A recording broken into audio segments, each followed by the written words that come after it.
It is the 8th day of April 2026. A very good morning to you. So good to have you here. Happy hump day. My name is Ann Odida. Karibu sana. This is Morning Cafe. Yes, my name is Fred Ndimuli. So what are you waking up to this Wednesday? Of course, in the Middle East, Iran and the US appear to have gotten to some sort of agreement. They call it a temporary ceasefire. Donald Trump had threatened to actually annihilate an entire generation. They say now he has postponed that for about 2 weeks' time. Both countries issued different statements. Of course, the agreement brokered by Pakistan. Whether it will last or not, we'll have to wait and see. So this is just some of the discussions we're having here on Morning Cafe. My name is Fred Ndimuli once again. Karibu sana. All right. Today is International Day of Pink. Makes sense why I'm in pink. It's a day set aside against bullying, homophobia, and transphobia. Okay.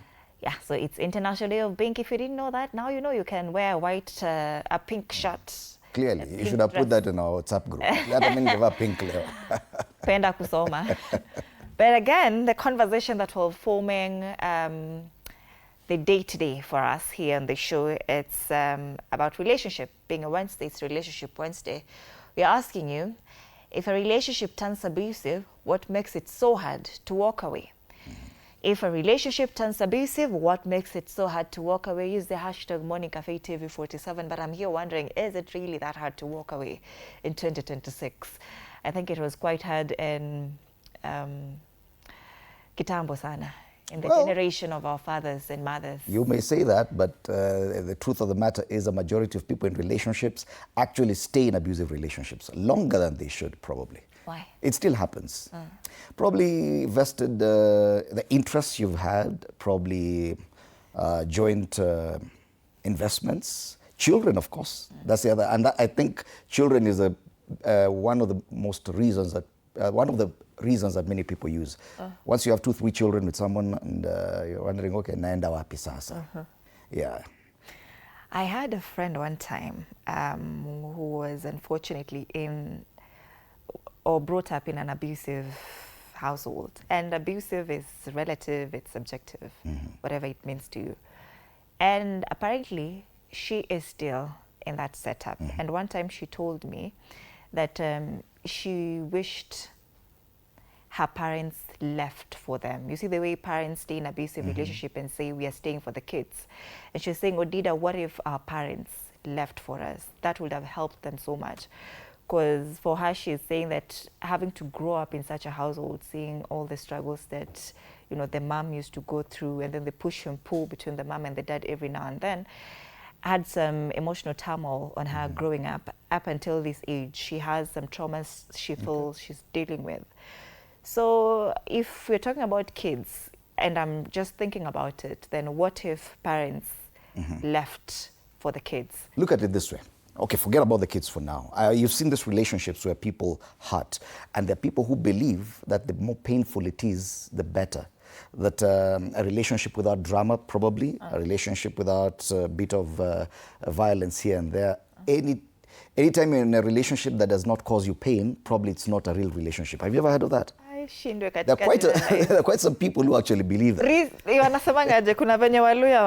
Yeah, so, but there's nothing here. It's so boring, because those are traumas that those highs and lows, extremes, that lazima kukuwe na kitu mmekosana, mmevurugana, alafu ndio mnarudiana.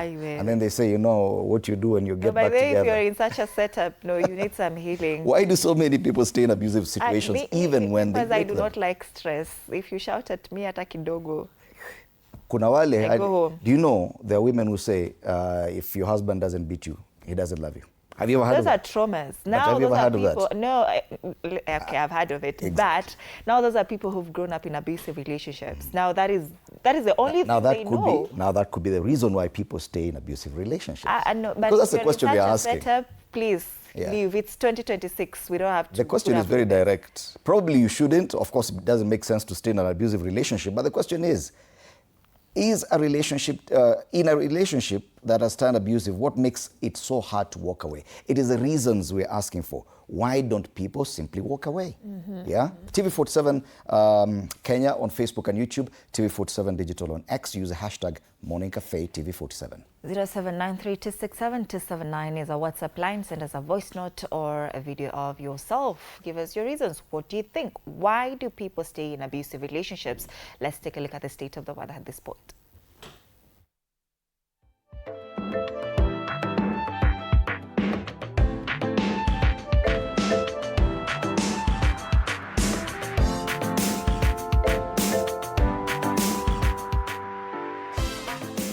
All right, let's see how the weather is looking this morning across the country. It's a chilly day in Nairobi this morning. Nandi, thunderstorms expected. It's 13 degrees this morning, highs of 24 degrees. Migori is a partly sunny day. It's 16 degrees this morning, highs of 28 degrees expected. Nyandarua is a partly sunny day as well. This morning it's 9 degrees, so it's a very cold day in Nyandarua today, and highs of 21 degrees expected later on in the day. That is Nandi, Migori, and Nyandarua counties. We take a look at other areas. And we have Kitui. Light rains expected today. It's 19 degrees this morning, highs of 28 degrees. Thunderstorms expected in Mombasa today, highs of 30 degrees, and this morning it's 25 degrees.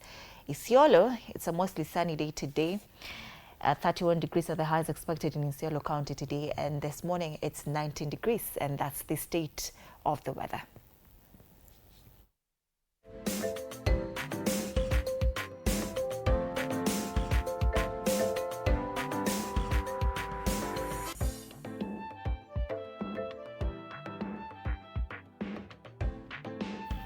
All right, let's have the quote of the day.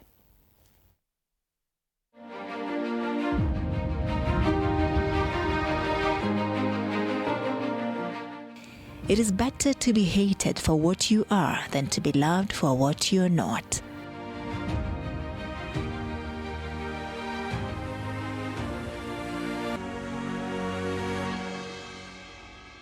Now, let's come back and take a look at the stories making headlines in the dailies today.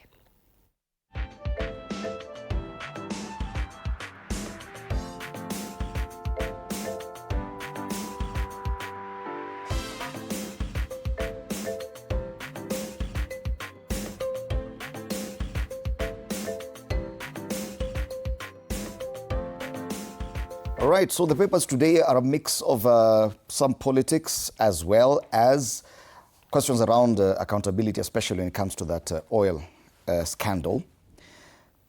On the Daily Nation, fresh twist in 12 billion shilling bad fuel scandal. They say a criminal investigation into claims of economic sabotage is underway.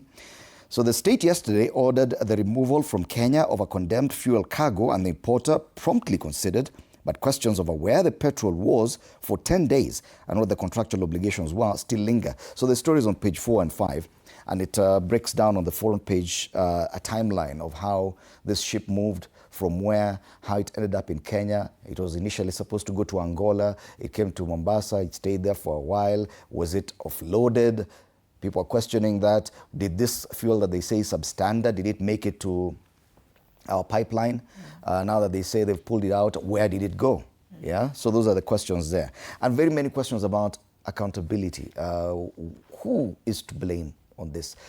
You see, a ship like the one that docked, it's about 60 metric tons. That's a lot of fuel. That is not something, it's not like kununua mkate or maziwa kwa kiosk. When something like that happens, everyone knows. Yeah, the entire system does know. You can't tell me there's a ship that can dock at the port of Mombasa with 60 metric tons of fuel. And our intelligence service doesn't know, our police don't know. Everyone will know. So who's to blame here? Mbona watu wanaanza kuruka kikasirika sana? Everyone knew about this thing. Yeah, probably Kenyans kama sisi ndo hatukujua, but it would appear everyone knew. So that's the front page of the Standard, of the Daily Nation. That story continues on page 4 and 5. You can read more on that.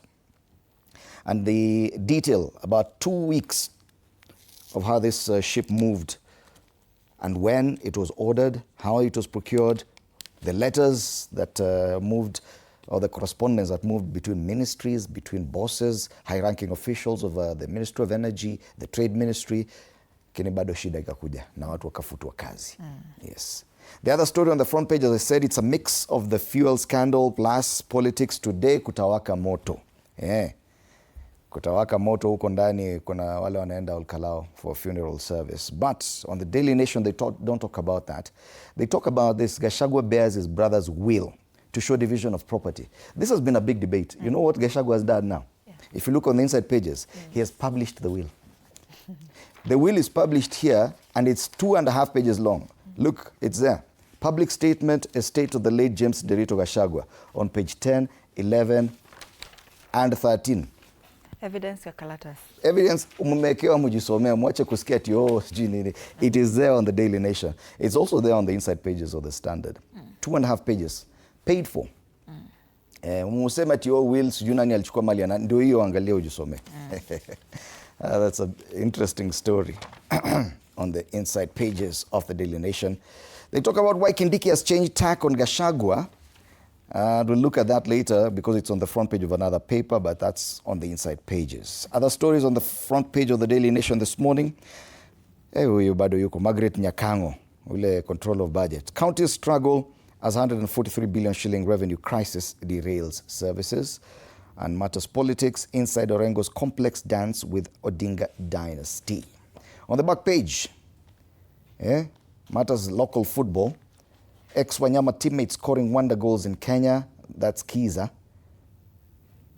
Iran awaiting FIFA response on World Cup venue switch. Walisema waendi US. Iran walisema kama hiyo kitu iko US, we are not playing. And that's the Daily Nation today. All right, the Standard talks about what is happening in the energy sector. Matters fuel and oil. Been here before. That's the main story on the front page of the Standard this morning. Charad, they ask, the inaction on the tainted, overpriced petrol saga is just the latest act in a familiar script. Dramatic arrests, bold promises, and wall-to-wall headlines. Behind the spectacle lies a hollow core of weak cases, endless delays, and quiet withdrawals. From the cooking oil scandal that left top officials untouched, to fertilizer fraud costing billions, to healthcare schemes riddled with ghost payments, scandals erupt and fade, leaving one constant: investigators and prosecutors who perform enough to suggest action, but never enough to deliver accountability. So they say that these people are being arrested time and time again when a scandal is brought to book or unearthed, but nothing is done. Nothing substantive is done to at least do something about it. And I like the fact that they've included the face of the ODPP on the front page of this paper. Because he's the one, the Office of Director of Public Prosecutions is the one who, from time to time, withdraws cases from courts due to lack of evidence. So in this case, this time they say, okay, fine, Opio and I is on the spotlight. But between ODPP and DCI, shida iko wapi? Mbona kesi hazifiki kotini? Unakuja mnakamata governor anaingizwa kwa Land Rover. I remember this time a governor was arrested, a former governor alongside his 2 wives were arrested. Then what happened to that case? Elisha. It is also said that these 3-4 people, EPRA boss, the other one, and the KPA boss, that actually they resigned so that the case doesn't continue. That is what he said. I don't know if we'll ever see them after the arrests, because these are senior officials, including a PS. After their resignation, will we see them in court? That's a question. And they say that 5 days later, after the arrest of these officials, they're yet to be charged. They don't know what to charge them with. So why were they arresting them? It's still in the questioning stage. They said they actually found money in the homes. So there was something to arrest them Maybe for. It's their money. That's their money they worked hard for. Now, interestingly, you wanted to say something? Yeah, in Kenya, you're supposed, once you arrest someone, you're supposed to produce them in court within 24 hours. No, 48 hours. Yeah. 24 hours, actually. 24 hours. So this is 5 days later. Yes. Yeah. They're still... Unaona kama utaona kotini? Interestingly, about this same story, we already know that reports have been going around that the energy CS was in the loop with this thing. But interestingly now, President Ruto was also in the know, according to the Standard. This story is on page 4. And it says President Ruto was also in the know since its National Security Council Committee meeting that okayed intervention matters into the oil crisis. Yes. As we said, if at all there's going to be a fuel emergency, that is a national security issue. It is discussed at the National Security Council level, where the president sits, the deputy president, DCI, NIS, head of the military, all of them sit there. So there must have been a crisis that prompted this kind of response. So watu wasiseme hakuna mtu alikuwa anajua. Yes. So who should be held accountable? That's the question. In fact, what the Standard is doing is simply saying that we have this trend where no one is ever held accountable for anything. Yeah. All right, that's the main story and the only story given prominence on the front page of the Standard this morning. And the inside pages, page 2, SIM swap scammers turn Sleepy Village into heaven of criminals. These young fraudsters are teaming in Lelagoi village in Sigowet, Kericho. The criminals move in groups and frequent entertainment places. It's giving Mulot boys. Confusion as CBE tickles a drama festival. That's another story covered on page 3. Learners demonstrate how many parents are yet to understand new system. And ministry notes all students should participate regardless of the academic pathway. There's a story on page 2 that I've left out. Ruto and Gachagua showdown looms at MP's funeral. I love that one. I've seen the sitting arrangement. So the president is expected to show up. Of course, the program that State House has come up with does not include Rigathi Gachagua or any opposition leader. But the sitting arrangement, I've seen a photo.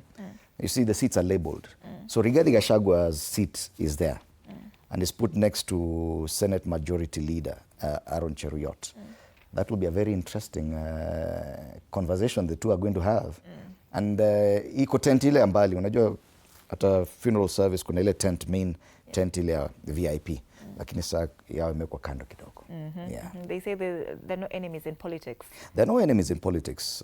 It's only interests. Permanent enemies hakuna. It's only interests. Common interests. Yes. So hata tutapata pale they are hugging each other. Let's see. High-fiving. I'm sure story 1, I can tell you story 1 ya leo kwa news itakuwa ni. All right, on the back page of the Standard, Matter Sports. PSG looks to pile misery on Liverpool as sides meet again in Champions League. So Liverpool have won just one of their last 5 matches and have suffered 15 defeats in this campaign. Yes. I think at this point we should tell our viewers that Arsenal yesterday beat Sporting Lisbon 1-0 in Lisbon. So Arsenal at least bado tuko quarterfinals vizuri. They're coming next week to Emirates Stadium. So Champions League tunaendelea sawa sawa. The other fixtures are tonight. Liverpool, PSG, Barcelona, Atletico. Nice games actually. But Arsenal back to winning ways. How about that? All right. That's the Standard. All right, let's go to the Star. And the Star talks about matters politics. And there's this debate. And now there appears to be a lot of division, especially within ODM. To zone or not to zone? Yeah. ODM members, some members, particularly Peter Kaluma, the MP, anakwanga Homa Bay town. Yana insists zoning has to happen. That UDA, who is a potential coalition partner, should not field candidates in ODM strongholds, mainly Nyanza. And there are those who even argue that places like Mombasa, the coast, is an ODM stronghold, so no other party should field candidates. But even within ODM, they're disagreeing. Aitangwa bad girl, ama any big girl.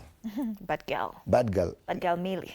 It's not big girl Millie, it's bad girl. Hata ni yeye mwenyewe anasema, it's on record. Bad girl Millie. Amesema ODM is a popular party. Why are we scared that other parties will come and field candidates? Yeah, na akasema something very important yesterday. Alisema none of us is Raila Odinga. Yes. Yeah. None of us is Raila Odinga. Why should zoning be a big deal? On the other hand, UDA Secretary General Hassan Omar Hassan, who's interested in the Mombasa gubernatorial seat, alisema hakuna kitu kama zoning. ODM wakuje tulimane kama kawaida. Na mkikataa shauri yenu. Kinaumana. ODM UDA fallout looms as zoning standoff escalates, and they've broken it down on page 6 of this paper. Yes. Other stories on the front page of the Star. City residents cautioned to use water sparingly. Hakuna maji. Hakuna maji. So there are pictures there of people transporting water in jerrycans. They talk of a looming rationing plan. So ngojeni tu kidogo kidogo sasa watu watakuwa wanatumia wipes. Kuoga ni muhimu. Maji ilikuja na floods mkacheka. Imeenda hivyo hivyo. Other stories here. Give paid leave to mothers with cancer babies, urge experts. There's a story down there. Audit questions secret funds as security budget reaches a record high. Pale juu, lift the order on instant road fines, Kindiki urges court. Na kwa hiyo matters ya fuel scandal, there's a manhunt for 26 people in fuel scandal. As ODM defends CS Wandai, yes, ODM released a statement. Kasema, do not touch CS Wandai. Do not touch. Na hajaguzwa. That's how powerful ODM is right now. All right, that's the Star this morning. Business Daily talks about the oil scandal.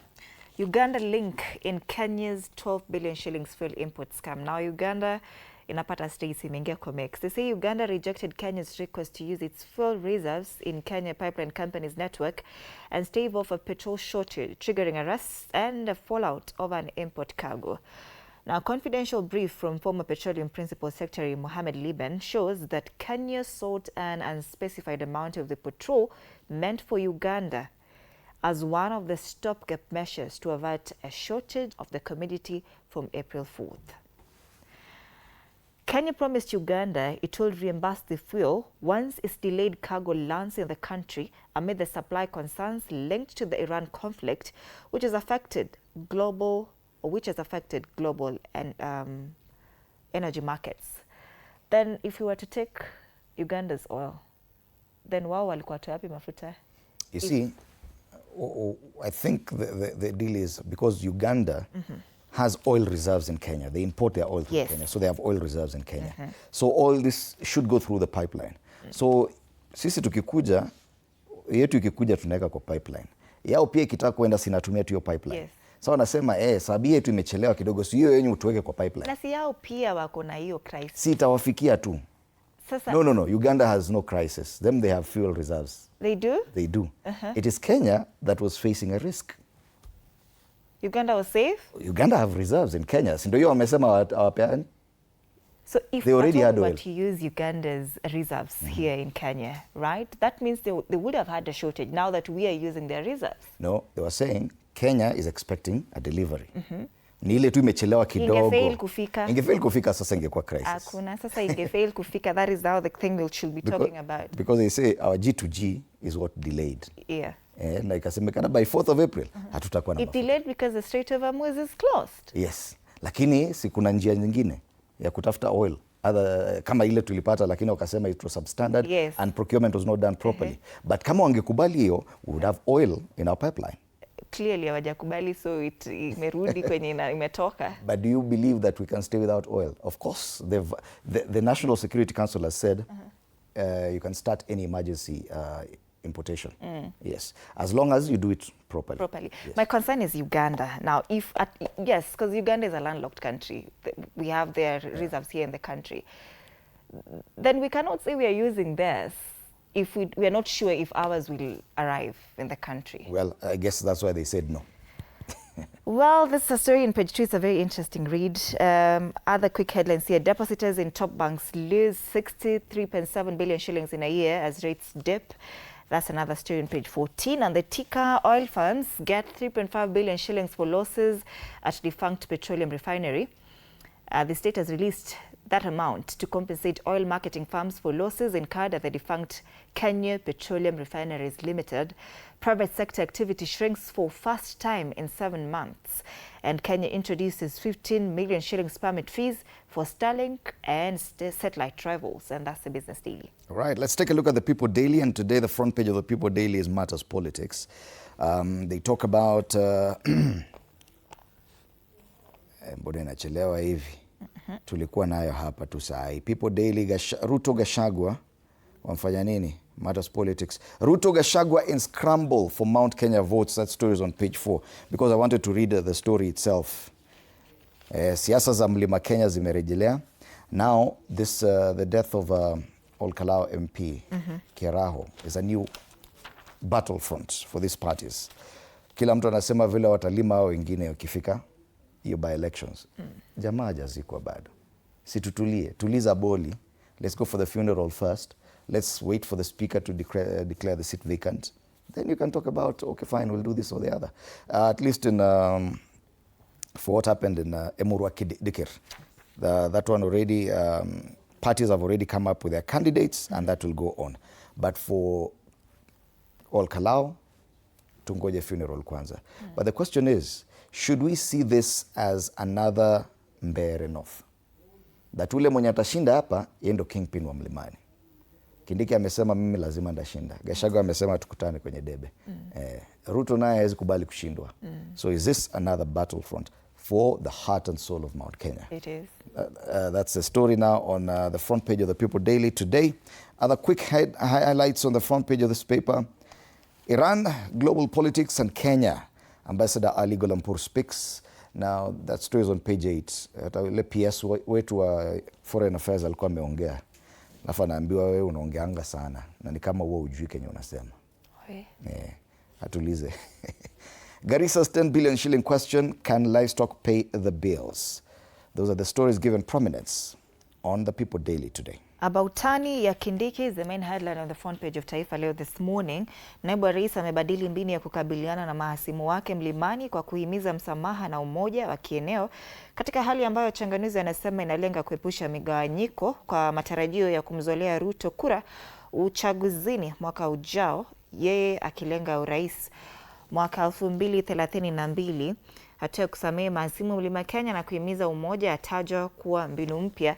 He has adopted a conciliatory tone with his enemies, sama nini. That's the main story on the front page here. They say, amekuwa quoted here. He says, mimi ni kiongozi na kuna leo na kesho. Hata baada ya uongozi tutabaki jamii moja. Sina shida na kiongozi yoyote, hata wanaonitusi nimewasamehe bila masharti. That's the deputy president. Vidokezo zaidi, historia watu 4 wakizuru mbali mwezini. Wanaanga 4 wafika upande wa mwezi ulio mbali zaidi ambao hujawahi kufikiwa, ni habari katika ukurasa wa pili. Gachagua anika wosia wa nduguye, ni habari nyingine katika ukurasa wa 3. Tumezungumzia habari hiyo katika gazeti nyingine. Na uhusiano wa kufa fufuka wa Orengo na Raila Odinga, kwa miaka na mikaka wawili hawa wangepatana leo halafu kesho kila mtu ashike njia yake. It's an interesting read on page 3 of Taifa Leo this morning. On the top strip, Liverpool itawezana na PSG leo. Mabingwa wa EPL wamekuwa na msimu mbaya, PSG kitarajiwa kuwatafuna. Na hiyo habari ya mafuta imezungumziwa pale. Maswali kuhusu mafuta ya shilingi bilioni 12 kiza kinazunguka shehena ya mafuta iliyotua pwani ya Kenya kabla ya kuachiliwa tena kuelekea Angola. Taifa Leo. All right. Let's cross over and take a look at what's headlining across the border. Now, of course, in Uganda, they're still reeling from the shock of those killings of young children at a daycare. And that is what is the main headline on both the Daily Monitor and the New Vision. So the Daily Monitor says, nowhere to run, with the image of the main suspect there, Christopher Okello Onyum, at the Chief Magistrate's Court in Makindye. So emotions ran high among members of the public and other suspects facing trial at the Makindye Magistrate's Court yesterday, as this man accused of killing 4 toddlers at a daycare center last week was brought to court. Many civilians and even suspects, wengine wenye walikuwa kotini wako na kesi zao, wote walikuwa wanasema tupatieni huyu mtu. Many civilians and suspects asked security personnel to hand him over to them after the court session, but security officials took him to a solitary holding cell. Even suspects in court with other cases were still saying tupatieni huyu mtu aone. So that's a Daily Monitor. It's the same story on the front page of the New Vision, still talking about the same daycare murder suspect charged is a 39-year-old. He'll be tried at the crime scene. That's what they're saying. He'll be taken to the crime scene, the daycare where he killed these children, and that's where he'll be tried. So that's the main story. In Uganda, they're not talking about fuel. This is the main discussion. But in Tanzania, it's all about fuel. Gazeti la Mwananchi, CCM, Chadema na kilio bei ya mafuta. Wote wanazungumzia haya. Bei ya petroli kwa mafuta iliyoingia kupitia bandari ya Dar es Salaam iliyoanza kutumika Aprili mosi mwaka huu sasa ni shilingi 3,820. 1 liter of fuel in Tanzania is 3,820. Ukiwa na shilingi zako 20,000 unapata lita 6. Tanzanian money. Tanzanian money. Lita 5 actually hata itafika lita 6, lita 5. Peke yake 20,000. Mwananchi. It's the same story on the front page of The Citizen. Still in Tanzania, experts urge spending cabs as CCM pushes fuel subsidy. Now they want fuel subsidy. Ile Kenya tulikataa tukasema hataki subsidy. As the government faces growing pressure to manage public finances and shield the economy from potentially devastation from the spiraling oil prices, the ruling CCM has called for the introduction of a targeted fuel subsidy. Yeah, retailing now 3,820. But you know, even in Kenya, EPRA is set to review fuel prices next week. Yes. Na imesemekana inaweza, right now it's about 179, 177 shillings per liter. Next week inasemekana it could go up to 230. Yeah. Up by 14 shillings. Wengine walikuwa wanasema kungeendelea tungefika 230. So tungoje tujue kama saa hii itapanda na 14 shillings ama itapanda zaidi. Remember there's a time we were paying for fuel for about 219 shillings. Yeah, we've been there before. That's the Citizen in Tanzania. Let's come back home and take a look at the cartoons. Wanazungumzia nini? We start off with the Daily Nation. The cartoon on the Daily Nation talks about that political debate that we saw on the front page of the Star, the issues around zoning. And we'll be discussing this with my panelists after the break. So we have jamaa kuna wilbaro mbili hapa. Moja imejaa machungwa na ingine ni empty hapa. Lakini kuna ule jamaa wa power anashika zote anasema don't go beyond this zone. Who is he telling? The other guy with the wheelbarrow. A caricature of the president there. Don't go beyond this zone. Je, watakubaliana? Daily Nation. All right. The one on the People Daily talks about what is currently going on at the drama festivals. There's a police here. Ama the 2-hour students. Wanasema it's a taboo to dramatize political affairs of a democratic country like Kenya. It's the students themselves. Yesterday there was a story, echoes, I think it's Echoes of Silence, going through what Echoes of War went through last year. So that is what is captured on this caricature. They'd also said that the government has banned, there's a play that talked about Singapore. Yes. Actually, I've seen it somewhere here today. So now police are going to drama festival to police children on what they can talk about. Yeah, it's a taboo. All right. This cartoon on the Star today talks about substandard fuel. EPRA caution DCI. They say it's a crime scene. Yes, indeed, it's a crime scene. It's the biggest discussion on most papers today. That's the one on there? That's on the Star. Okay, the Standard finally. There's the Energy CSE Opio and I, a fuel scandal, and he says, I'm getting to the source and cleaning up this mess. Na mekajaga mafuta kila mahali. Yes. Fuel scandal, they say. All right. After the break, we'll be discussing this politics plus the fuel issue with my panelists. Do stand by for that. But remember the question we are asking today, and this discussion will come up later on. It's about relationship being a Wednesday's Relationship Wednesday. Why do people stay in abusive relationships? If a relationship turns abusive, what makes it so hard to walk away? Use the hashtag Morning Cafe TV47, TV47 Kenya on Facebook and on YouTube and X at TV47 Digital.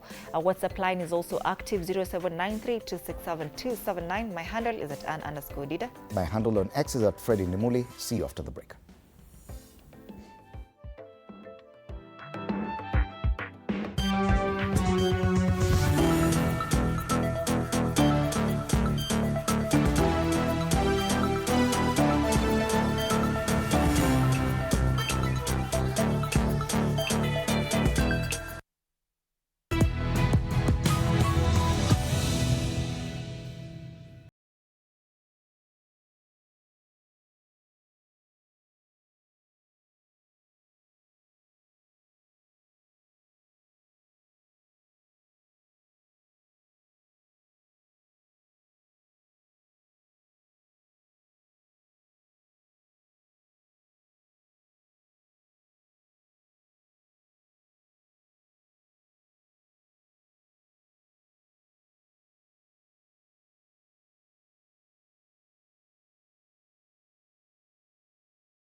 A section of ODM legislators allied to the party's broad-based wing are now calling for an end to zoning debates, insisting that democracy must prevail within the party.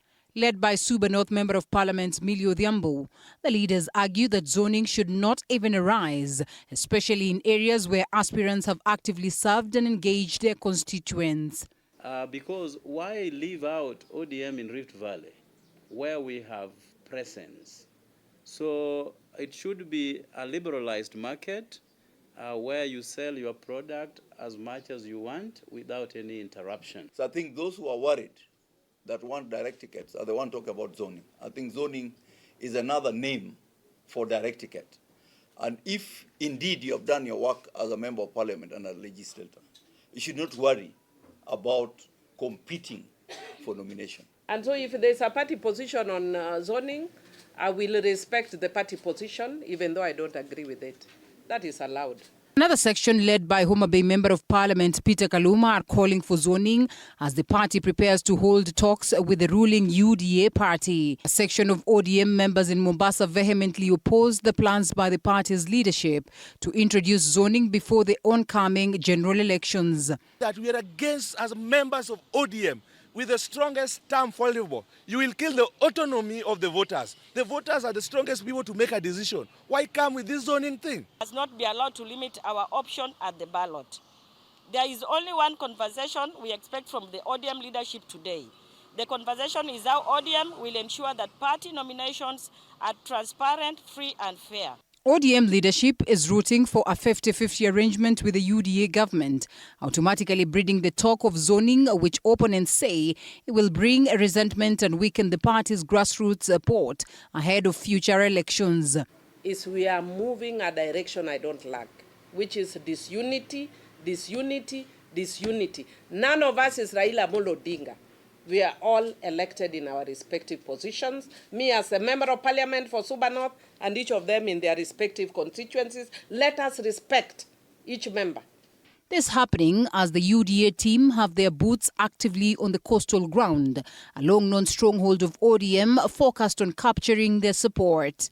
As the debate intensifies, all eyes are now on the party leadership to chart a path that preserves unity while upholding democratic principles. For TV47, I'm Linda Alela.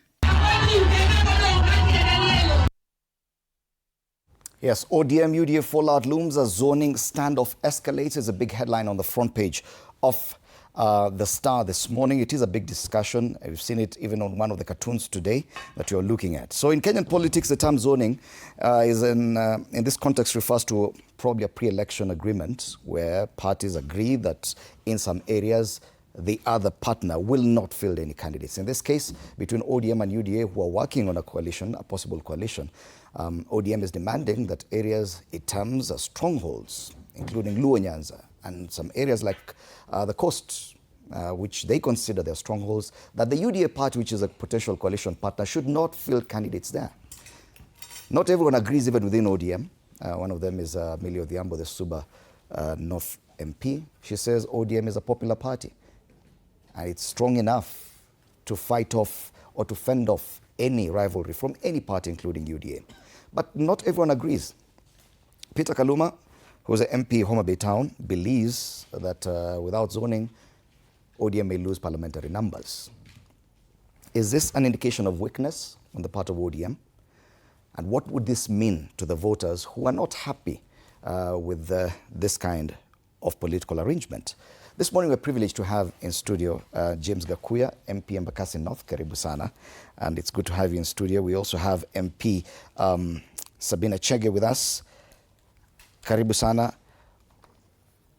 And let's start from there, Bwana Gachagua. I know this debate about zoning is also very much alive in the United Opposition. Don't you think that probably it disenfranchises the voters when the decision is already made that such and such a party will not field a candidate here? Do you feel that it does justice to the voter? Thank you, Dimoni. Allow me to salute viewers wherever they are watching this morning show. Coming to the debate,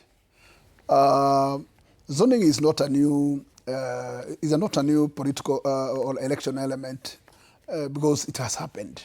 And in the last general election, you realize there was a collaboration between Jubilee and the ODM in that particular fraternity of Azimio. And what they did, and especially in most of the urban areas, that they do that zoning. And what I would say is that sometimes those who can be affected are the voters. Those voters each and every voter has a party of choice and have also a candidate of choice. And sometimes when such decisions are made elsewhere and vote is casted that a particular party will not field a candidate in this particular area, who suffers in that particular arrangement is the voter. But in terms of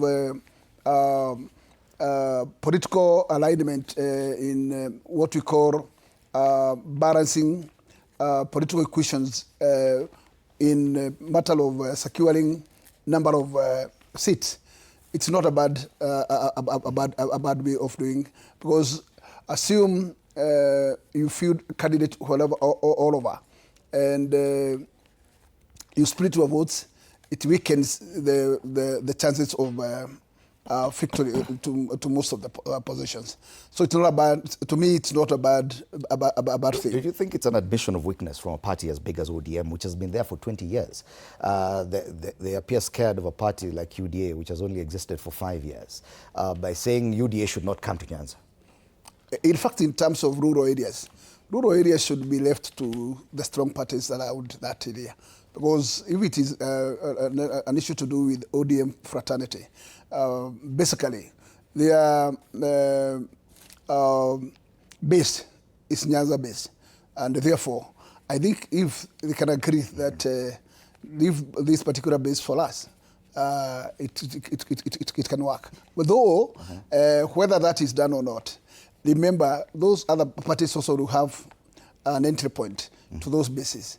But as you join together in hand of, but in a particular alliance, I don't see it long for you to agree in one or two. But the critical areas are urban areas. Yes. Rural areas are not, neither here nor there. We have a member of the ODM party here, Daniel Manduku, the MP, Ribari Masaba. Good morning, karibu sana. You're a member of ODM. ODM was at one point the biggest party even in the Rift Valley. Yeah, not just Luo Nyanza, the Rift Valley, Western Kenya, and the coast. Now they're fighting just to contain Luo Nyanza. Don't you think that, just from the face of it, is an admission of weakness? Thank you, Fred, and morning viewers. First, I want to confirm that I'm a member of the Orange Democratic Movement. But I also want to say that we must accept that our party has significantly lost the grip, especially since the death of our party leader. I, for one, don't believe in the zoning idea. Why? Because I think looking at it, it is just an act of self-preservation, where you want to be sure that you get the ticket. And historically, we've had major complaints in the party on account of unfair nominations. And so, those of us who don't support this have the inherent fear that we could be locked out of the nomination process. And it's not only us, but if you look at, for example, Gusii region, I think the last time I checked, up to 7 members were elected on the Orange Democratic Movement in Gusii Nation. Today, to the best of my counting, I'm the only one still remaining in ODM. So if you were to zone, how would you then start that? Because the other members have openly shown that they will not defend their seats on ODM. But more than that, I think ODM, boasting as the largest party south of the Sahara, should be bold enough to field candidates in every region of this country. Because in the past, we've had candidates coming even from Rift Valley, as you said. And so the fears that most of us have are actually founded on the past historical unfairness in nomination process. And I think we should embrace democracy and take the bull by the horns and go for elections. And it's interesting that you speak from the perspective of a politician. But Madam Sabina, look at it from the perspective of a voter now. And during voting any electoral cycle, when a party is considered dominant in one area, the voters are encouraged to vote, they call it? Six-piece suit. Don't you think that disadvantages the voters? Clearly, they have no choice. If it's in Luo Nyanza, if you start with the MCA, ODM, and you go all the way to the governor, then what does it mean in terms of choice for the voter? Is it all about the party and the politicians? Thank you very much, and good morning to our viewers. I see the move of zoning as a very selfish move, especially to the party owners and the people who want to control political parties. Most importantly, last elections I was in Azimio Council, and this affected a lot of our members in Nairobi, where different parties, for instance, our Jubilee Party had candidates in Mathare and also in Makandara, and the zoning happened. And so I think you can remember someone like Bahati, and I think there was Bakri in Makandara. They were all crying when they had been given a certificate by the party. They were meant to go till the last leg, and then they were told to withdraw because then specific areas and constituencies were taken in as to be strongholds for ODM. And so my suggestion would be let people be. And I think even when I went to Luo Nyanza, as what Honorable Manduko has said, there was a lot of unfairness, especially in nomination. There are people who are used of being given direct tickets. And so those are the people who would want the zoning, because a lot of people who are given direct tickets, then there's a lot of voter apathy. People don't come out to vote. If I have been denied to, or given a chance to vote for the person I would have wanted to represent me, and a party has dictated who they want to represent me, then I have no time to come out and vote. And so I think that's one of the reasons why Azimio lost, because in most of its strongholds, the voter turnout was very low.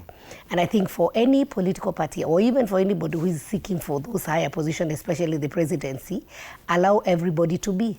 Allow all the parties to fill their candidates. As long as they are supporting your candidature, every candidate will make sure that they mobilize their own people to come out and vote. But of course, and in the process, it's how coalitions work in Kenya. Not really, because in the process, especially if you know yourself, if as a party, then you will give a chance to everybody. Because what happens for the party who will give direct nominations, or they are going to deny a candidate who was favorable to their people, then they know people will not come out and vote. That's why they would say this is our region, and so we only have this party. And I think I've seen it also with even within Central Kenya, where somebody comes and says, unless somebody vies with this political party, then this person should not be elected. Why should you dictate to people? Sell your political party, have the best candidate win in your nominations, so that we can be able to have that freedom and the people to have a freedom of choice. Actually, if we have many political parties fielding the candidates, and right now we even have independent candidates, then we'll have a lot of members, people coming out to vote. Yes. But once you restrict, then people know once a nomination is done for my political party, I'll have no reason to go out and vote. Yes. The die is cast. So it is important that we allow democracy, and I fully support what Millie said. And once we allow democracy, then we'll have people fight it out at the nominations. And if there was unfairness, then people can meet at the ballot. And that's most important. So if ODM was a stronghold in Nyanza, or still is a stronghold in Nyanza, they should be confident that even if another political party comes in, we believe, people will believe in our party. And I think that's when then we need to start asking, then do we have to hold political parties or vote for certain political parties based on the individual or the leader of that political party, or do we look at what does that political party stand for? But the and I think we need to start separating that. The biggest challenge, Bwana Gakuya, is in coalition building, because if parties just run as individual parties, there would be no problem, and no one would care. Every party would go and compete fairly. But there's the health of a coalition, and of course, you have to accommodate the other party. In the case of the United Opposition, if they eventually form a coalition, there's so many parties which are strong in all these regions, then what happens? Don't you think that there's a need for zoning, just to ensure that a coalition survives? One thing, let me say that if there is what you call a feeling of having one united opposition presidential candidate, assume that particular coalition is a coalition of 6 parties, and every single party has a presidential candidate. And until when you want to have one single presidential candidate, what do you do? What you do is that you find a mechanism on how you can zone yourself and remain with one candidate. How you are left to that? You are left to that because if you know very well, if you go to the ground, the 6 of you, you will split votes within yourselves, and your common enemy will garner support through that. So it plays also in those other Rokanda political tires of other positions. And I think what I have said is that most affected areas can be where the areas are cosmopolitan. But in rural areas, it is not a big issue. Mm-hmm. But in those urban areas, there is need to also to look into, so that you don't have assume you have you're looking for a woman who will be a candidate from every other single party has a single women. It means your strength is weak, mm-hmm. and there's a possibility of being knocked out by a particular party which has zoned themselves, mm-hmm. And remaining in a single candidate. So if there is an agreement, I don't see it a bad way of doing it. But depending on how parties will feel and they decide, is the way to go. Okay. Because I found it working, though there was some crashes even in the last election. But remember, we were UDA, and in UDA, it happened that we tried to zone, but we also realized that it is not really working. Mm-hmm. And we allowed those other parties also to fill their candidate. Mm-hmm. But we still survived. Yes. So I agree that depending on how the group will find themselves, they can organize themselves. But in rural areas, I think it's okay. But the only areas with which might require a check is that presidential level and urban areas. Okay.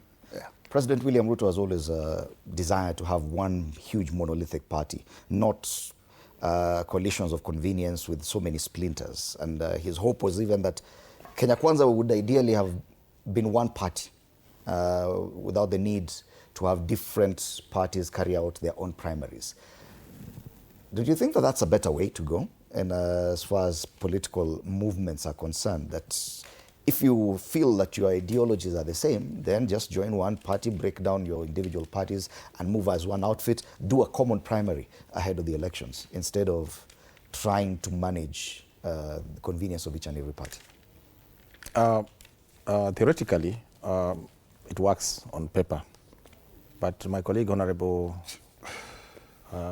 Sabina Chege, will tell you that even within Azimio, we had differences, and these differences are not largely born out of ideology, but even our ethnic composition, mm-hmm. which plays a part, and sometimes we want to hide that under the carpet.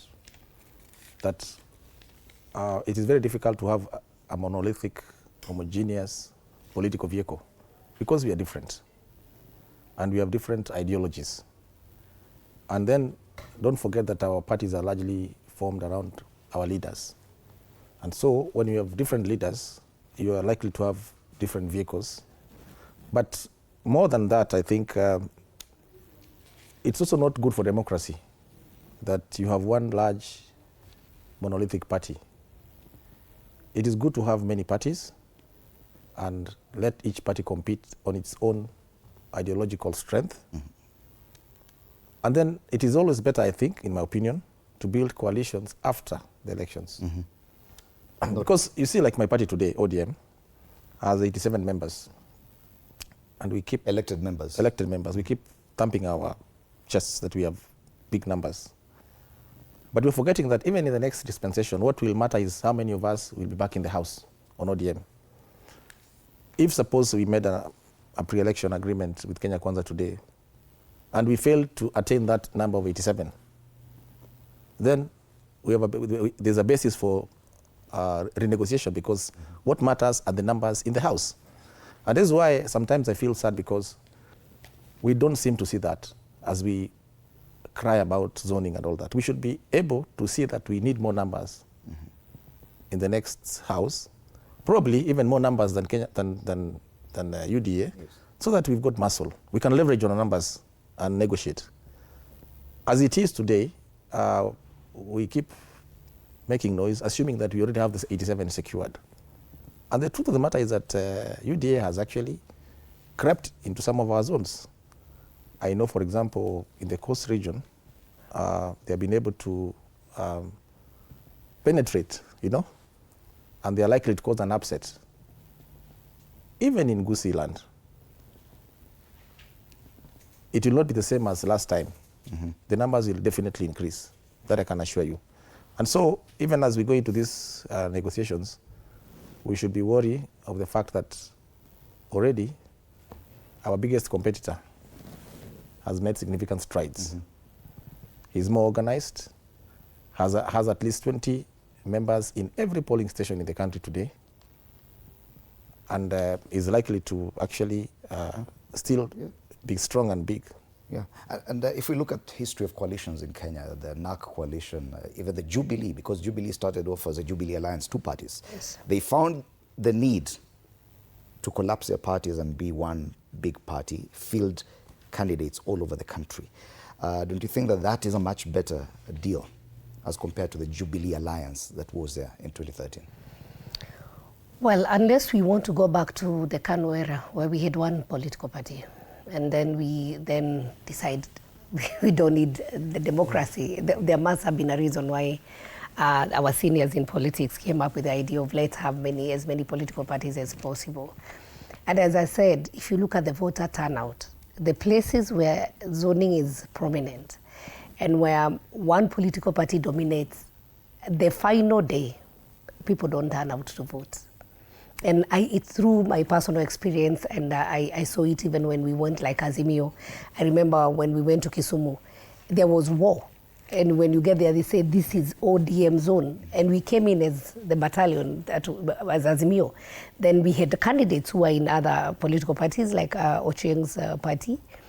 And so to some extent, that some of the candidates were not allowed to address, and especially in Kisumu town. You're using one platform. We are all at one platform of Azimio, but in Kisumu town, if you did not belong to the ODM party, they were not given the microphone. Actually, I remember one, I think it was Shakil Shabil, he was chased away.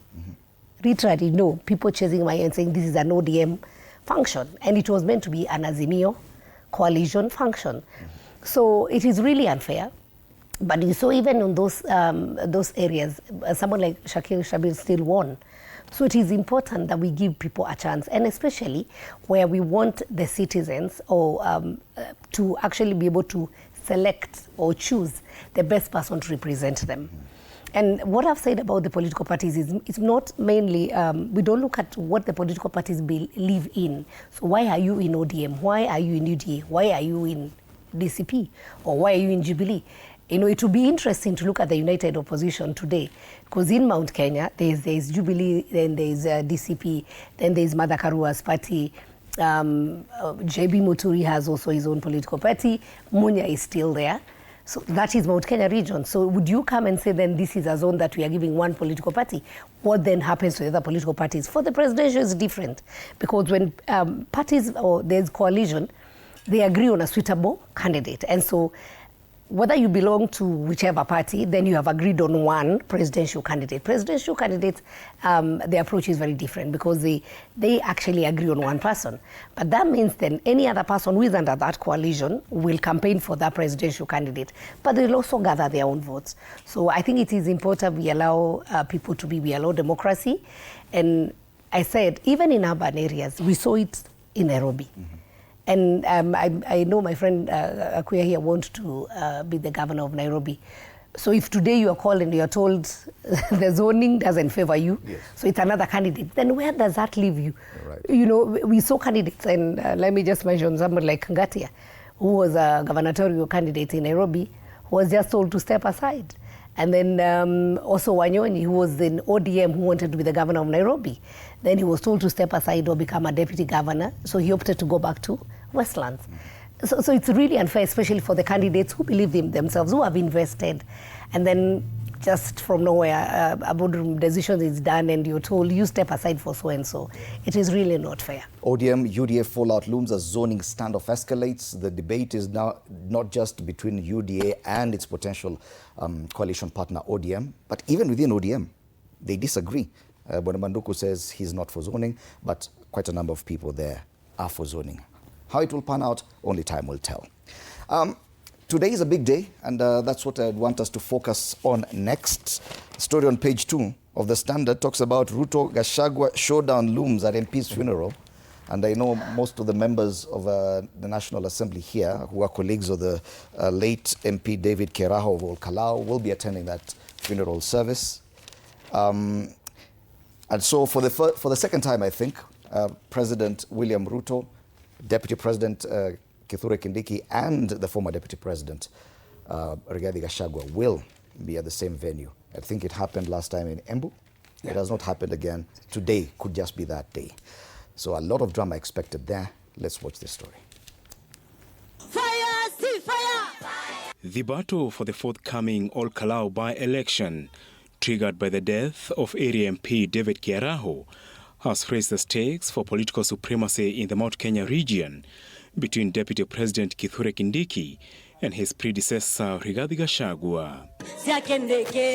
This follows a sharp exchange on Monday in Tharaka Nithi County, where Deputy President Kithure Kindiki wanted Gachagua to brace for embarrassment in the mini poll.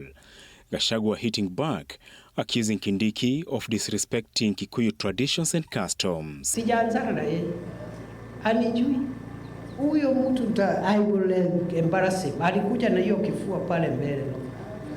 Ngengengengenge. Oh. Who is this? Huyu sasa ni nani? Nikamnyorosha. Ni kweli si kweli? Amudhende rifaya si fire. Sasa hii tabia umefundishwa na Ruto ni ya nini? Ati unaenda huko kupiga kelele, watu wataniona, nitakuwa huko OlKalou. Wewe soprano, tulia. Hold your horses. Hold your horse. Ngoja kidogo soprano. Let us bury Kera. Sasa kama huko na maneno si utakuja uongee. But mimi na watu yangu, we cannot discuss mambo ya uchaguzi, mambo ya by-election until my brother, the Honorable David Keraho, is buried. Because that is our tradition. Gachagua, who spoke late Tuesday at Keraho's family home in OlKalou, says he will attend the public funeral service on Wednesday at the proposed Nyandarua University grounds in OlKalou. President William Ruto is also expected to attend, marking the first face-to-face meeting between the two since Gachagua's impeachment. Don't mislead Ruto that he can come to Nyandarua ati akataze Rigiji kusugumuza. Don't, because watu ya Nyandarua ni watu ya amani. Tunakuuliza president ukuje, tunakuheshimu na tutakuheshimu. Na hatuna shida na wewe. Shida yetu na wewe tutatatua mwaka ujao. The OlKalou by-election is shaping up as an acid test, not just for Kindiki, but also for Gachagua, who is keen to stamp his authority as the region's political supremo after leading a shift away from President Ruto. For Kindiki, the by-election is a litmus test to prove he is the region's de facto leader and deserves to retain the deputy president's slot, which faces pressure from ODM and a section of Mount Kenya leaders, including Kirinyaga Governor Anne Waiguru and DMP George Kariuki. Ngojeni, iko by-election inakuja OlKalou Nyandarua. Tutakutana na huyo mwanaume hapa Nyandarua. It's also good that you know 98% of the people of Nyandarua ni wafuasi ya Rigiji. Yeah? It's good you know. I know walikuwa wamekuambia ati ukifukuza Rigiji atasahaulika baada ya wiki mbili. Sasa tunaenda the second year. OlKalou, TV47. Yes, now the rivalry between Rigathi Gachagua and his successor in the office of the Deputy President, Bwana Kithure Kindiki, Professor, keeps oscillating from outright rivalry to extensions of olive branches. I can see on the front page of Taifa Leo anazungumzia about tani ya Kindiki. It's not what the picture we get from what we see on TV. Wanasema naibu wa rais amebadili mbinu ya kukabiliana na mahasimu wake mlimani kwa kuhimiza msamaha na umoja wa kieneo katika hali ambayo wachanganuzi wanasema inalenga kuepusha migawanyiko kwa mtarajio ya kumzolea Ruto kura uchaguzini mwaka 2027 yakilenga urais.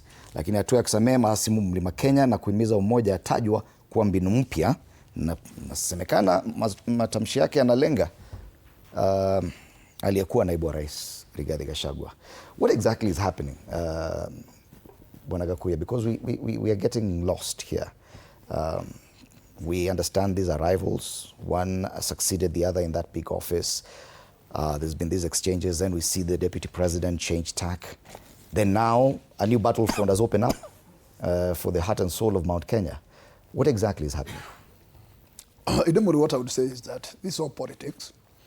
And politics has many dynamics. Kindiki is still the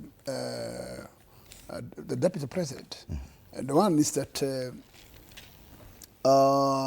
he still wants to command a say in Central Province, noting that, in fact, even his position is in competition, and he must showcase why he should be retained as the deputy president. So he must try to tighten the muscle and find a way of commanding. If we can be able to manage to secure the position he's referring to as a by-election in OlKalou, still he will be solidifying his base, and he will be also solidifying his, securing his retainer as a running mate in the coming election. But this does not mean that whether we have what we call issues in what we call political battlefield, that does not mean that he's a clear enmity. I think in politics you don't have permanent friends and you don't have permanent enemies. And that's the reason why today Raila Odinga died when their buddies in broad-based with his political opponent, William Ruto. And we also found Uhuru Muigai Kenyatta in handshake with Raila Odinga. So this tells you, you cannot create a strong enmity in the political arena. And this is it. You should compete as a healthy competition. A few weeks back, it was all salvos go between the two. What has changed? They've just come to the realization that there are no permanent enemies. What I can tell you, it might be seen from the cameras as if it is a big political battle. But in the real sense, politicians who does that during the day, in the evening you find them dining together. Mm-hmm. And that's how it should be. Are you suggesting that these two politicians could probably in the near future work together or find a working formula? Today I will tell you that, in fact, nothing will change. Kindiki will remain a son of Mount Kenya, and Gachagua will still remain the son of Mount Kenya. Mm-hmm. This will never change. Mm-hmm. What will change is that, in fact, they are not fighting from one end. One is fighting from a particular corner of a political corner, and the other one is fighting for another political corner. Mm-hmm. But that does not mean that this guy, the two, does not belong from one region. They belong from one region, mm-hmm. at the tail end. Right. We have seen the other day, former president almost handshaking with the Gachagua, an element where many would not feel that it was possible. But it is possible. There's nothing impossible in politics. And this is what I would like to say. And even as we are moving to OlKalou today for this big day value, I don't think that actually it should be highlighted to be life and death, because this is a matter where one of us has gone. We should give his last departure a respect. I don't think you can expect any chaos there. Mm-hmm. Let us handle matters how it should be. Yeah. And we should empty what we, or should completely desist from politicizing matters that does not give in a single price. What is wrong with the Gachagua attending a burial of one of his own from his region? What is wrong with the head of state from being in attendance of such a burial? It does not mean these guys even to see face to face. That's a do-die. Okay. I don't think so. But if we may stick to this Abautani, ambayo Kindiki inasemekana amepiga Abautani. Unaisikia Abautani kwa sauti ya nani? Bwana Gakuya hapa. 2-3 weeks ago, he may not be have had the same tone that he has just used here in describing the current deputy president. Are you seeing that turnaround? I think from both sides. I want to partly agree with my colleague, Honorable Gakuya, that this is just a contest. But more than that, I think it's very difficult to be Kindiki today. Why am I saying that? Coming on the heels of just another very closely contested by-election in Beda North, the OlKalou contest is likely to give him sleepless nights again. Don't forget that we in ODM are watching and salivating over his seat. And we have no apologies to make for that. He must deliver that again. I'm certain that the President, William Ruto, will deliver a more Dikir. And Kindiki has to do 10 times more work to ensure that he delivers the OlKalou seat. Otherwise, that will be an entry point for us in ODM to start negotiating for his seat. And I'm telling him this for free because we have discussed this. So, in as much as we want everyone to have a fair contest, I think the Deputy President has a bigger job, or he has more to prove. And it's unfortunate that we are talking about OlKalou, where we lost our colleague and member of parliament, who was a very close friend of mine. And let's wait and see how things pan out. I'm not an expert in central Kenya politics, but then I think that the good professor has to work really hard. Yes.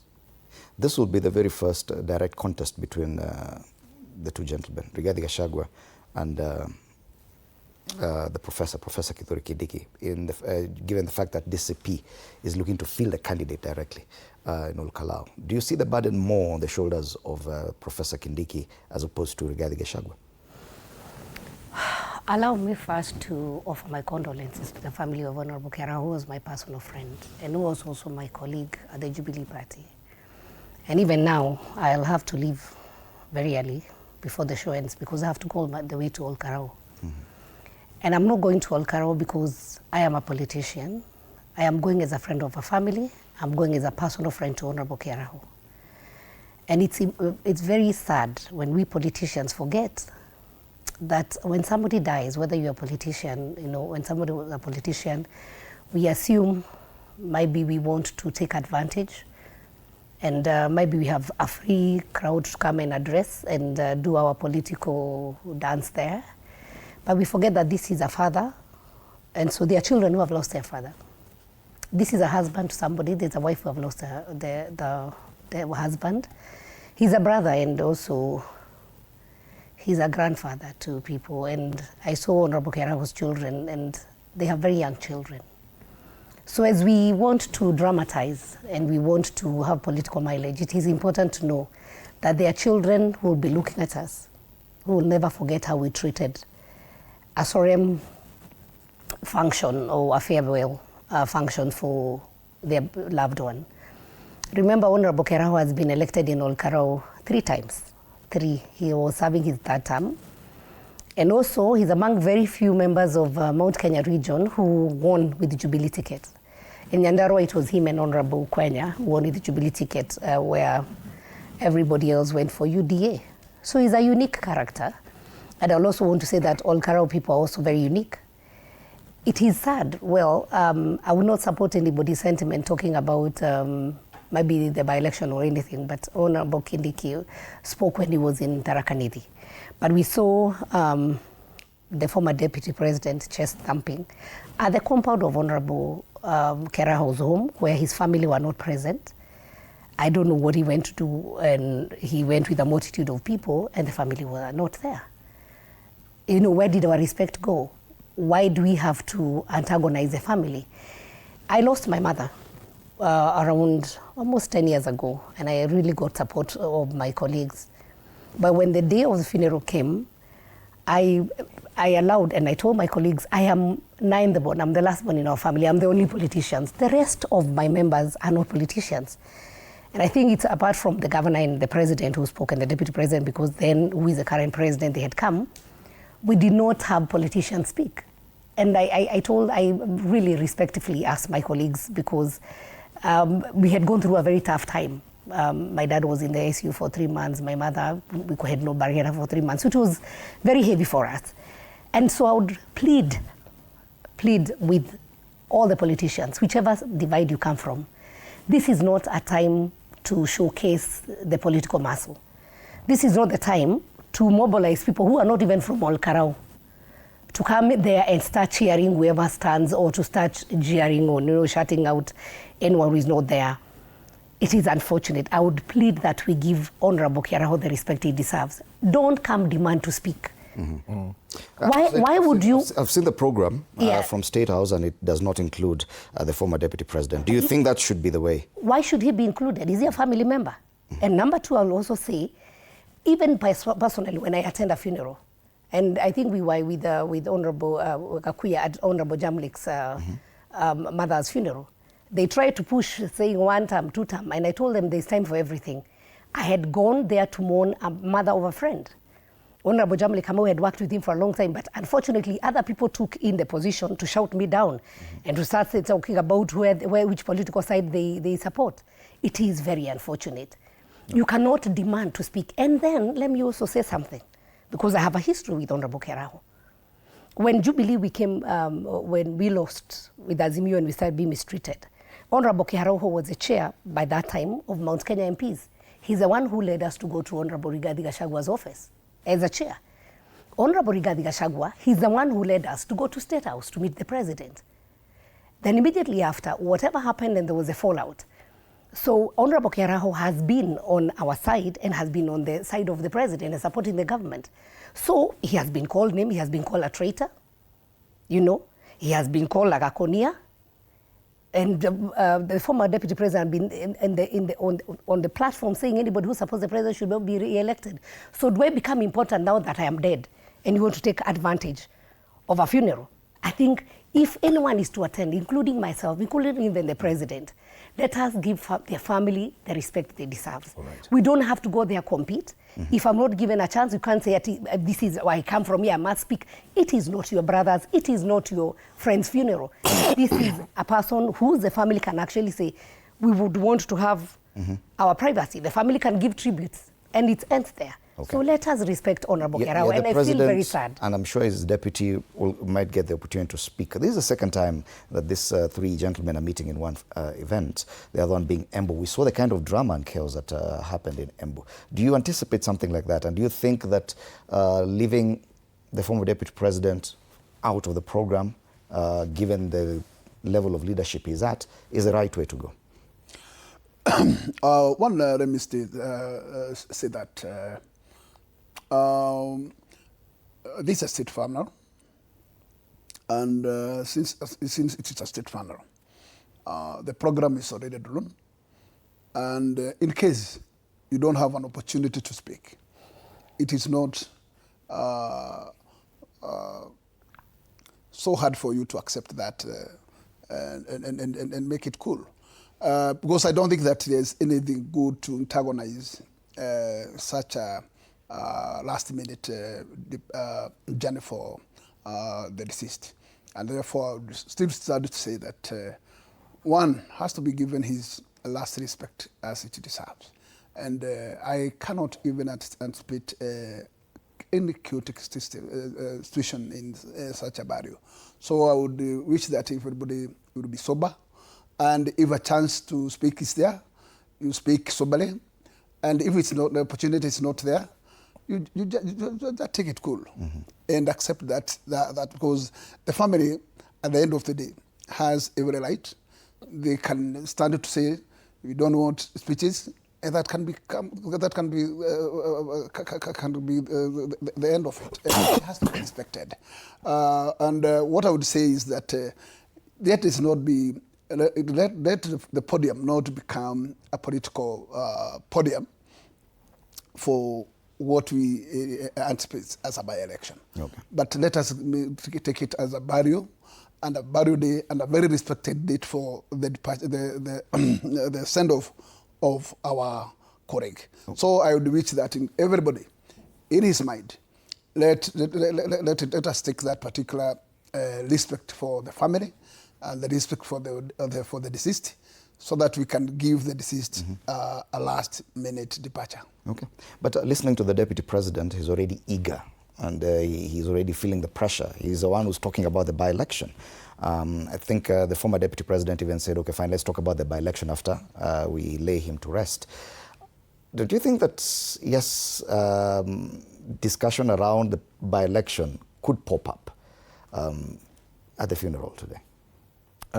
Fred, I think in any decent burial, I don't expect them to talk about that today. Subconsciously, of course, we know that there'll be a by-election. But as my colleagues have put it, and I think Honorable Sabina Chega has put it very well, that this was a very respectable gentleman, an architect of high standing and a business person. I was able to condole with the family and the children last week on Thursday. And these are decent people, very decent and very, for lack of a better word, civilized people. And I think that should be the spirit with which we should carry out this funeral service. Of course, the program is drawn out. And of course, you know that in government protocol, there's no room for the former Deputy President to speak. So I think if I was him, though I know it's difficult, I would just attend like any other mourner, because I'm no longer in the hierarchy of leadership in this country. There have been suggestions by one of your colleagues, Faith Gitau, that probably the former Deputy President should stay away from this event. What do you say to that? Of course, you know, the reality of the matter is that his going there is to raise political temperatures, which I think is not necessary. If I was him, I wouldn't go. I would have gone to the home to condole with the family another date, not go and have the intention of a head-on, face-to-face with the sitting head of state. Raila Odinga never shied away from such funerals, even at the height of the rivalry with the current president. He still attended such events. He was given opportunity to speak. Why should it be different this time? But if you look at Raila Odinga's speeches, even in those funerals, he was very and highly diplomatic. He never stirred the hornet's nest. He was always very, in fact, he had a lot of humor, camouflaged in his political messaging. And then don't forget that Raila carried a larger-than-life persona as a person. And so I think you can't compare the two. Because this one is going for an anticipated head-on collision. But he was a friend to Bonakiraho. They worked together at least, as MPs. Correct, but you see what I said, there were other forums to give the condolences, not where the head of state is going to. Okay. Faith Gitau says Rigathi Gachagua should stay away. Well, or indicated at least that probably this is not the best place for him to go. I think why Faith said that, because Faith, she's part of the team from Parliament, herself and Honorable Kwenya, who are leading in the organization, and maybe she knows something we don't know, especially the sentiments from the family. Number two, I think it is also on record that the former Deputy President has made it like a personal attack also to Honorable Faith Gitau. Yesterday, he also claimed that Faith has been given money to bring people, and he was saying the people you are bringing are also my people. So you see, already the intention of the Honorable Gachagua to attend the funeral is not to condole with the family. It's for political showdown. And I would plead with him, this is not the space, this is not the place to show political showdown. He said, yes, he's not talking about the by-election, but he is trying to incite the OlKalou people. He's trying to incite them. So why don't you then wait? And especially what my colleague has said, why don't you take time and go condole with the family and then keep off? If you feel like you are unwanted, then keep off. Because I was watching those clips at night. He even said there's a script that the wife of Honorable Keraho will say that she doesn't want anyone to speak apart from the president. So you're already anticipating and even, almost dictating to the family what they should do. I would just tell him, Mr. Gachagua, it is unfair to the family. Mm-hmm. It is very unfair. As a person who have lost a close friend, it is unfair. Okay. It is very unfair. Is it fair to expect that Rigathi Gachagua can stay away from such an event? But in fact, it is wrong to anticipate that such a leader can stay away from a burial of such a prominent person. We should not anticipate that. And what we should do is to at least advise that let us have a cordial and a sober burial. And every politician, those who get opportunity to address or not, should make so that should keep every single soberness, every single discipline, so that this can be able to be done and be concluded as expected. If Gachagua is not wanted, the family has a duty to say you are unwanted. Mm-hmm. But let us not speak any words that have not come from the family. Mm-hmm. And if there is any dispute between, or any tag between Faith Gitau and Gachagua, it is not a burial of Faith Gitau's family. It is a burial of another family. Mm-hmm. You cannot dictate Gachagua's friends. And there is no measure to tell us how friendship was Gachagua and the late Keraho. And therefore, if the family has not given such a red flag, who else to give such a red flag? Right. Let us encourage that anybody who would like to go for the burial and send off this particular great man, be allowed to do so. Mm-hmm. And we should not give any single condition for that. Any single politician should not give condition because of a particular battle between a political field of individuals. And let us remove those individuality and bring oneness and know that there is no any other single day that Gachagua can be able to pass with. Mm-hmm. In burial. A burial is that single day and it's today. Right. So nobody should be shut down. Mm-hmm. Yes. Unless the family feels that there is any extraordinary kind of danger ahead. Right. But that we have not had. Political arch-rivals President William Ruto and his former deputy, Rigathi Gachagua, could today meet in public gathering for the first time since they're falling out. I think it's actually a second time. Yes. Yeah, on a burial, because the other time was church, and the church did not give him a chance. Yes. But also just to mention, yes, I want to give you a chance for a final word. So the two are set to attend a funeral service for the late OlKalou MP David Keraho. And Gachagua has declared that he will attend, while Nyandarua woman rep Faith Gitau, who's chairing the funeral organizing committee, confirmed that the president would attend. Yes, even the MPs on this panel will be attending, and you've already requested to leave early, yes, and we'll allow you to do so. So just before we take a break, I'll give you an opportunity for your final comments before I come back with the gentleman. Thank you very much. I think it's important to mention that by even tomorrow, the family has given, as you said, Honorable Keraho was a great man. He was a businessman. He was an architect. And so tomorrow there's also going to be a service in Nairobi. Mm-hmm. There's going to be a service where he's going to be finally laid to rest on Friday in Tigoni. So there are several opportunities for anyone who would want to condole with the family to attend. My final comment is that this nation is larger than any one of us. Honorable Keraho stood as a very peaceful man. He was a very quiet man, a decent man, and that's how he was able even to work, along with the people. On Sunday, we had a service for the locals also, and we saw people that Honorable Keraho helped, musicians and even children he took to school. And I would want to say I wish that today can be their day, because today is when the body of Honorable Kera will be taken to OlKalou, then back to Nairobi for burial on Friday. So let us give an opportunity for those OlKalou people to mourn their member of parliament, their father, a person they loved. And finally, just to mention about what I've seen also after the death of Honorable Keraho, it just, let's be sensitive. It doesn't, every life matters, whether it's for a child, whether it's for a member of parliament, and let us not trivialize. I've seen a lot of things happening on social media and a lot of people saying many things. Please know, as you write something, there's somebody who is affected. Let us be compassionate as a nation.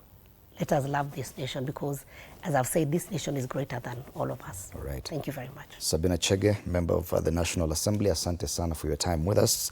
After the break, we'll continue this discussion with the gentlemen. We'll be switching gears from the funeral service to what has been on the big headlines today, matters fuel scandal and issues around accountability. You're watching Morning Cafe. We'll be right back.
A critical phase of the probe is now underway at the DCI headquarters, where former EPRA Director General Daniel Kiptoo and former KPC Managing Director Joe Sang have appeared for the 5th consecutive day of grilling following their release on bail.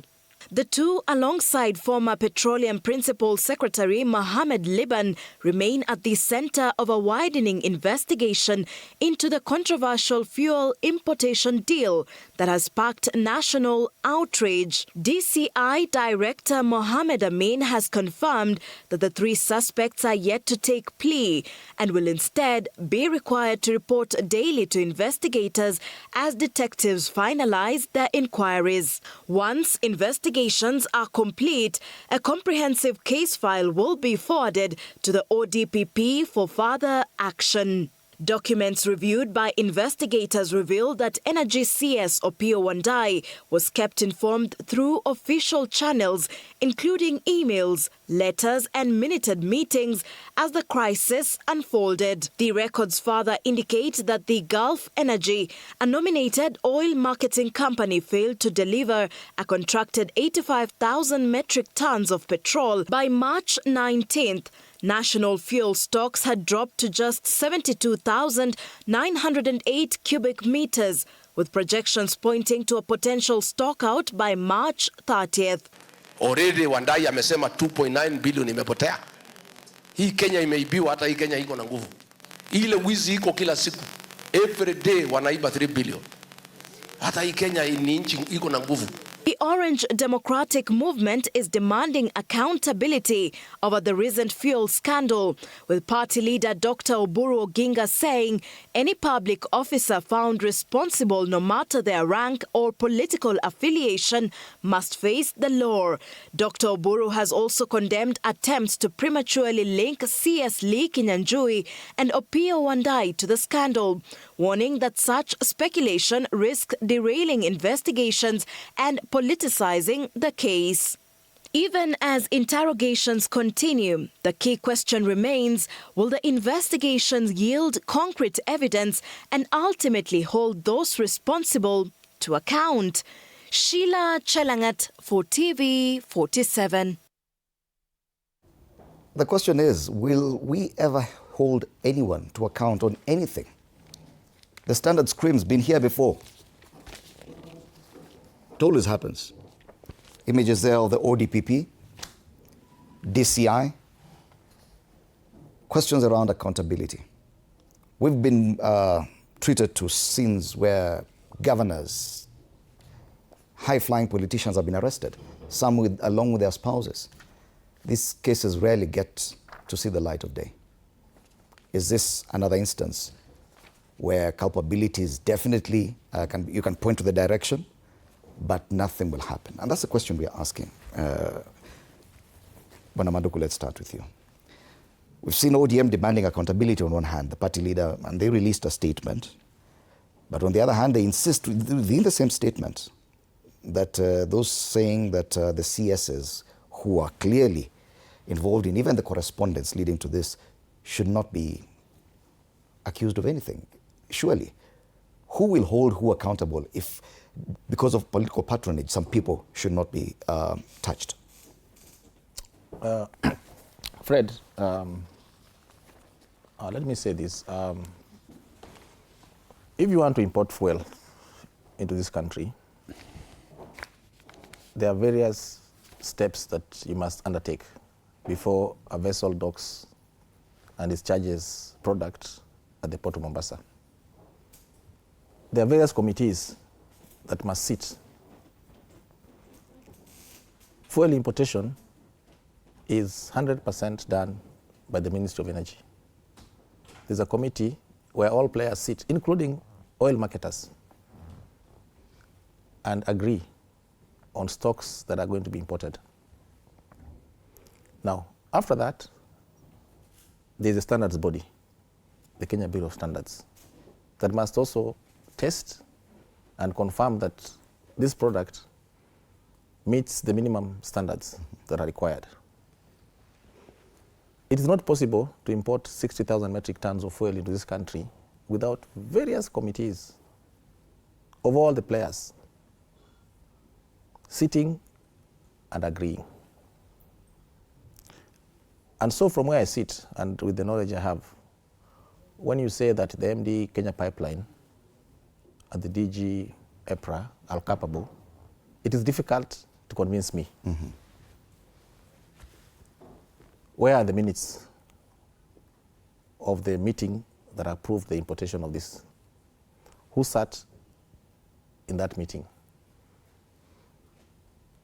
Was approval granted, yes or no? The MD of Kenya Pipeline cannot just agree, or EPRA for that matter, and import a consignment. Where was the where was the testing of the Kenya Bureau of Standards? Where are the standards? What is the sulfuric level of this fuel? Mm-hmm. And is it normal? Is it a norm thing? And I can tell you, yes, it is. What normally happens sometimes, standards are a range between 1 and 5. Mm-hmm. You may import something out of the standard and come and commingle it. And we do that all the time. Even in the pipeline, when you pump fuel, you first pump diesel, and then the normal fuel and jet fuel. At the interface, that fuel is discharged into what we call a slop tank. Mm-hmm. And later on, it is commingled with other fuel to meet the standard.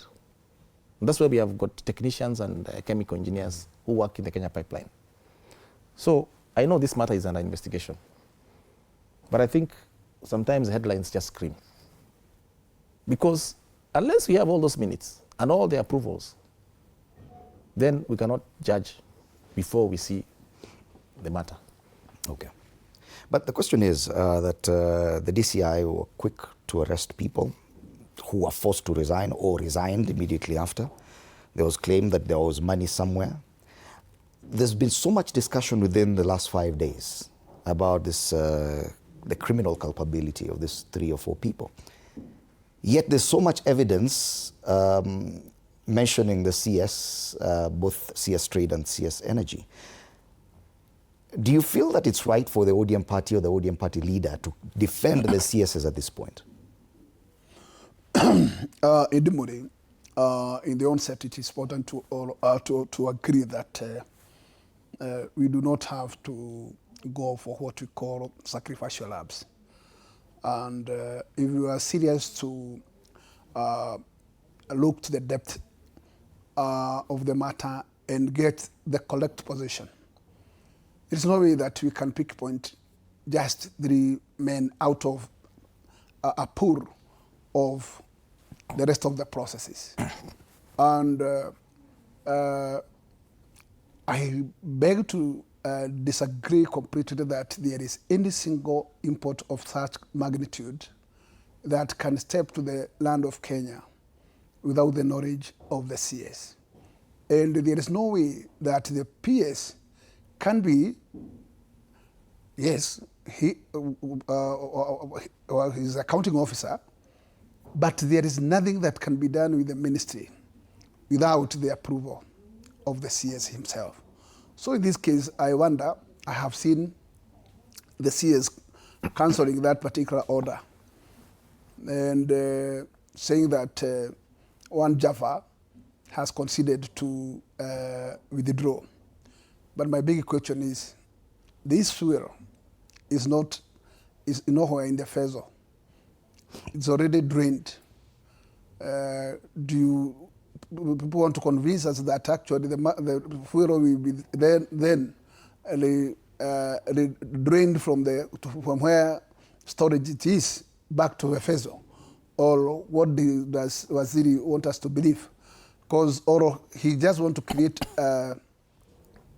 a drama so that he can cross our eyes that try to manage our massage to Kenyans that this particular fuel has been withdrawn from the market.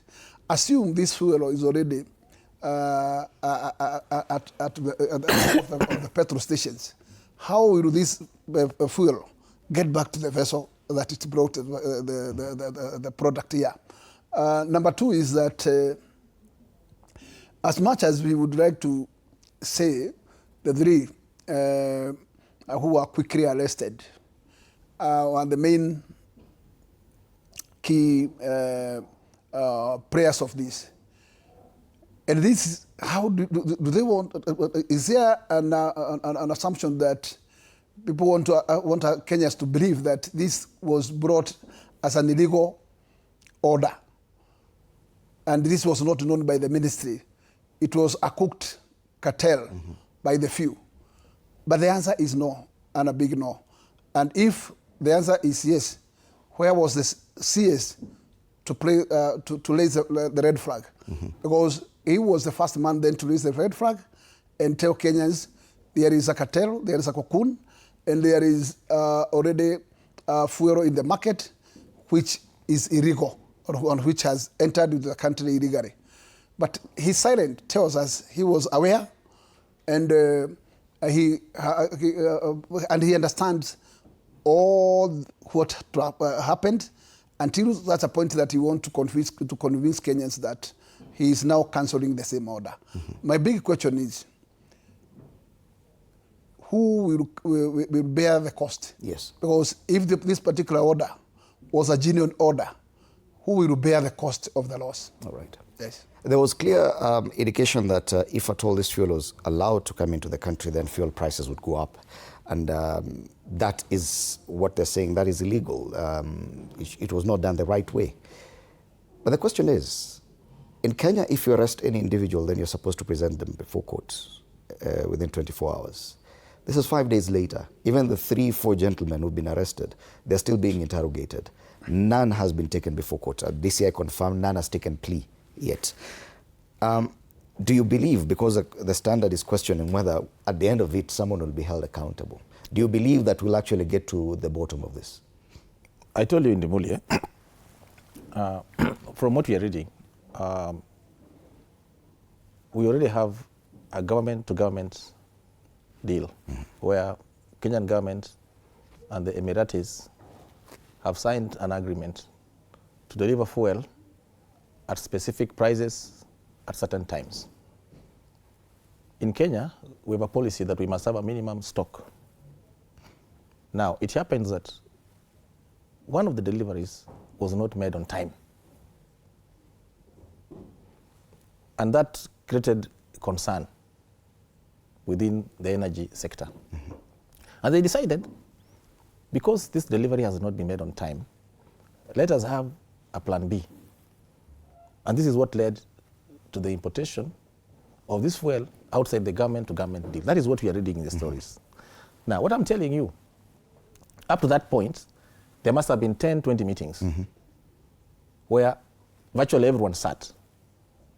There must have been certain approvals, minted approvals. Now, obviously, if those approvals are presented to the DCI, then you cannot charge these three guys only. Don't forget, when you're a CEO, or when you're a minister for that matter, you rely on technical advice of your officers. And that is why CS Opio and I and CS Liki Nyanjui are clean on this matter, because they rely on their technical people. It is that advice that they get from the technical people that they relate to their industry. That is how government works. And so, as to whether anyone will be charged, it's possible. But as to whether there will be conviction, it is probably not possible. Because here you're talking of procedures. And I can assure you, you cannot import fuel without those. So it's not necessarily criminality. Yes, it is just procedures that were probably not followed. Yes, administrative action.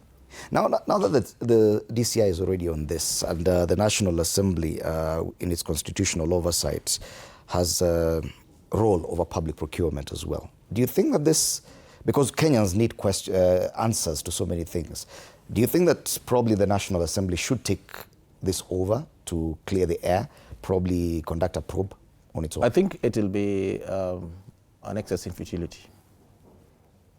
The DCI is well equipped to undertake such probes.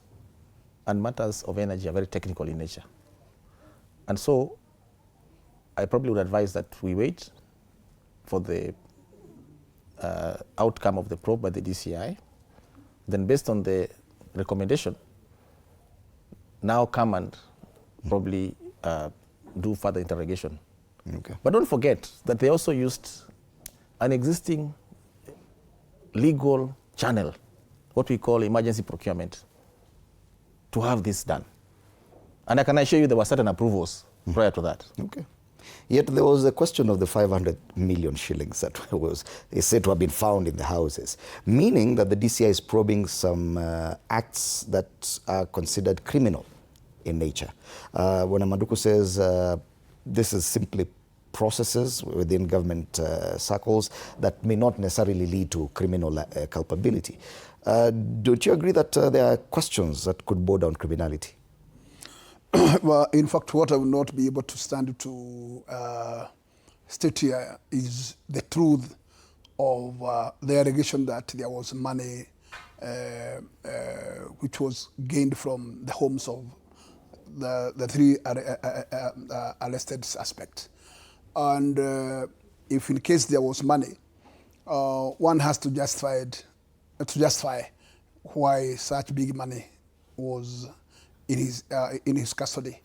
But also don't forget that there is no illegality in our laws also to save money in your home. It's only that hundreds of millions. It's only that it is questionable having such a huge of money and at home. But remember, there is no single law that can criminalize you from having a stock of money in your home. But in this particular case, because it's a matter that is under investigation, and monies were found in the homes of these suspects, I think they have what you call ample time to justify the source of that money and the reason why they had to keep such big money in their homes. So that element has to be very clear.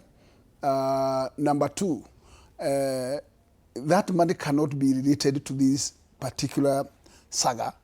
If this particular import of this particular fuel was genuine and passed the right channels of approvals, if that was the case, and all channels of approval were met, then to relay the two is not neither here nor there.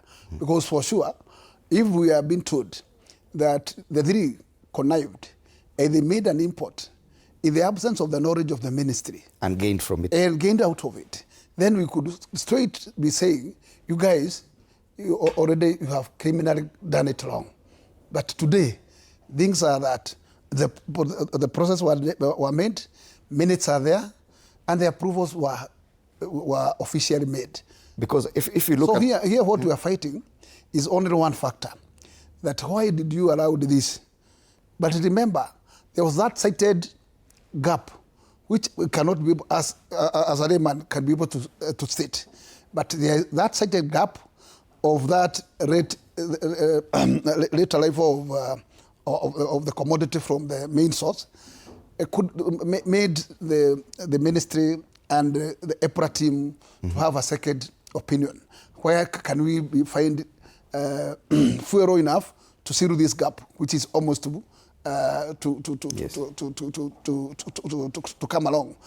The question here could be, if the three suspects did this alone, without the knowledge of the ministry and those other bodies concerned, but if every other single bodies and minutes were done on the normal way, then you cannot pick a blame to few. Yes. As you make your final comment, because what is on the dailies is what Kenyans consume. And the way it has been painted so far is that this criminality, someone has committed a crime somewhere. Even if it's an issue of process, a DCI investigation would rarely come out to explain to Kenyans what transpired. In fact, most of the time, DCI say they just hand over their files to ODPP, then ODPP pursues. They do not necessarily come out and explain to Kenyans. Weeks later, we are told the ODPP has withdrawn a case. For Kenyans to gain clarity, and that's why I was asking, do you see the necessity of the National Assembly in its oversight role over procurement in government? Don't you think that probably that kind of inquiry from the National Assembly would be able to put Kenyans' concerns to rest? In fact, it demonstrates the importance of the invoking of Energy Committee to do their investigation is just to squarely preempt those gaps that actually the DCI is not giving us. They should tell us, yes, was there a collaboration of this whole process of order? And if there was a full knowledge of every single entity, then why should we take the blame to few? Why should we single pick particularly suspect out of the rest of the team, which made the approvals right from the beginning to the end.